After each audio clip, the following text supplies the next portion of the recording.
नमस्ते दोस्तों, movie explain में आपका स्वागत है। कुछ लोग प्रायश्चित की तलाश में उस हद तक चले जाते हैं जहां मौत भी उनका पीछा छोड़ देती है।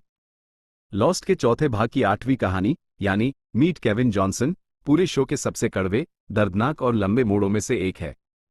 आज हम समझेंगे माइकल डॉसन की वो पूरी दास्तान जिसने अपने बेटे को बचाने के लिए अपनों को धोखा दिया, लेकिन उस धोखे की कीमत उसे अपनी आत्मा बेचकर चुकानी पड़ी। कहानी की शुरुआत होती है उस बड़े फ्रेटर जहाज पर जहां सैयद और डेसमंड मौजूद हैं।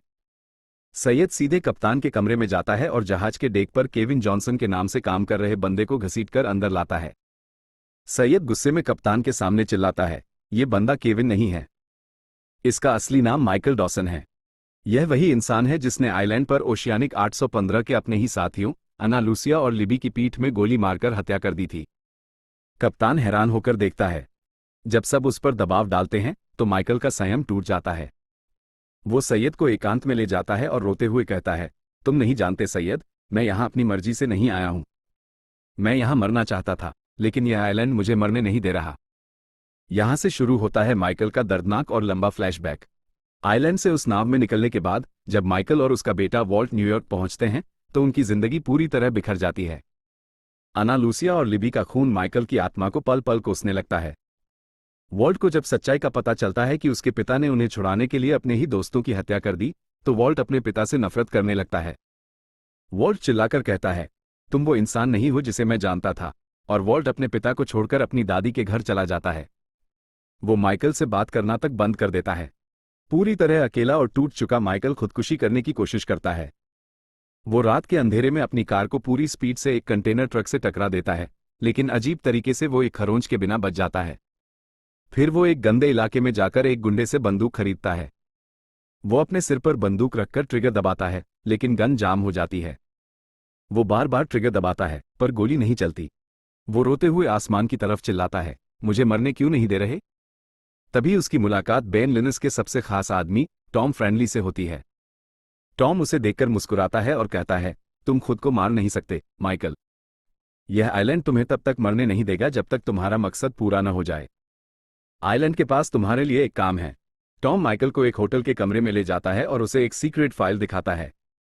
टॉम बताता है कि चार्ल्स विडमोर नाम का एक बेहद अमीर आदमी उस आइलैंड को ढूंढ चुका है और उसने वहां एक बहुत बड़ा जहाज भेजा है।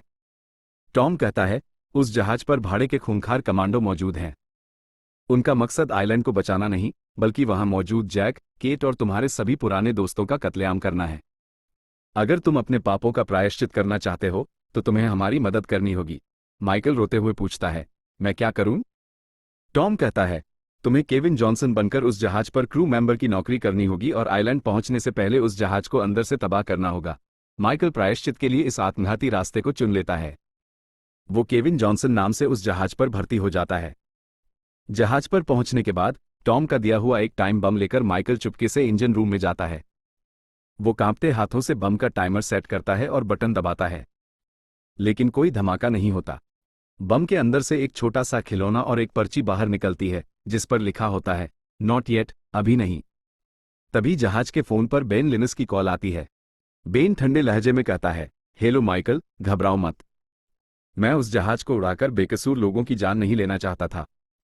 मैं सिर्फ ये देखना चाहता था कि क्या तुम में अपने दोस्तों के लिए वफादारी बची है या नहीं। अब तुम्हारा काम उस जहाज के इंजन और रेडियो को खराब करना है ताकि कमांडोज आइलैंड तक समय पर न पहुंच सकें। माइकल बेन से कहता है, मैंने वो सब किया जो तुमने कहा, अब मुझे मेरे बेटे वॉल्ट से मिलने दो। बेन जवाब देता है, पहले अपना काम पूरा करो, फिर तुम प्रायश्चित पाओगे। वापस वर्तमान में जब माइकल सैयद को अपनी यह पूरी कहानी सुनाता है तो उसे लगता है कि सैयद उसकी मजबूरी समझेगा, लेकिन सैयद का दिल पत्थर बन चुका है। सैयद ठंडे लहजे में कहता है, तुमने अपने बेटे के लिए दूसरों के बेटों और बेटियों को मार दिया माइकल। तुमने अपनी आत्मा खो दी है। सैयद तुरंत कप्तान के पास जाता है और कहता है, ये बंदा बेन का जासूस है, इसे तुरंत बंद कर दो। दूसरी तरफ आइलैंड के जंगलों में जॉन लॉक की टीम बैरक्स की तरफ बढ़ रही होती है। उनके साथ बेन लिनस भी बंदी बनकर चल रहा होता है। रास्ते में केट और सॉयर के बीच तीखी बहस होती है, क्योंकि केट वापस जैक के कैंप में जाने का फैसला करती है। तभी जंगल की झाड़ियों में से एक शख्स बाहर आता है। ये बेन का सीक्रेट जासूस होता है जो विडमोर के लोगों पर नजर रख रहा था। बेन उसे देखकर लॉक से कहता है, अब खेल बदल चुका है जॉन। विडमोर की भाड़े की फौज आइलैंड पर कदम रख चुकी है। उनका लीडर मार्टिन कीमी एक दरिंदा है। अगर उसने हमें ढूंढ लिया तो वो यहाँ किसी को जिंदा नहीं छोड़ेगा, न तुम्हें, न मुझे और न ही तुम्हारे दोस्तों को। लॉक बेन की आंखों में खौफ देखता है और समझ जाता है कि आइलैंड पर अब तक का सबसे खौफनाक दौर शुरू होने वाला है। तो दोस्तों, इस लंबी और गहरी कहानी से 3 सबसे बड़े खुलासे होते हैं।